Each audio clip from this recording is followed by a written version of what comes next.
2 కప్పులు మైదా పిండి, కొంచెం చక్కెర, ఉప్పు వేసుకోవాలి.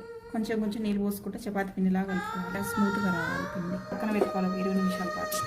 ఆయిల్ వేసుకోవాలి 1 స్పూన్. కడి చేసుకున్న మిర్చి వేసుకోవాలి. సన్నగా కడి చేసుకున్న ఉల్లిగడ్డ, కొంచెం సాల్ట్ వేసుకోవాలి. కొంచెం అల్లం పేస్ట్, కొంచెం పసుపు, కొంచెం కారం పొడి, కొంచెం గరం మసాలా, కొంచెం ధనియాల పొడి, చాట్ మసాలా, కొద్దిగా నీళ్ళు పోసుకోవాలి. కొంచెం జీలకర్ర పొడి. ఇలా ఆయిల్ పైన రాగానే దాన్ని వేసుకోవాలి. పిండిని ఇలా ఉతుక్కోవాలి.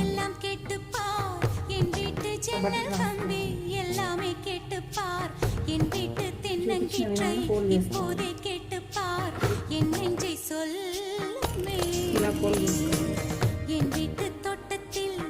తడి బట్ట పెట్టుకొని 20 నిమిషాల పాటు డీప్ ఫ్రిడ్జ్లో పెట్టుకోవాలి. కట్ చేసుకోవాలి.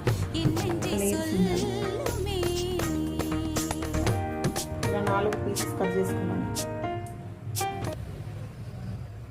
కొంచెం కర్రీ వేసుకోవాలి. బాయిల్ చేసుకున్న ఎగ్స్లో 2 పీసెస్గా కట్ చేసుకొని ఇలా రివర్స్ పెట్టుకోవాలి. కొంచెం బటర్ రాసుకోవాలి. ఫోల్డ్ చేసుకోవాలి.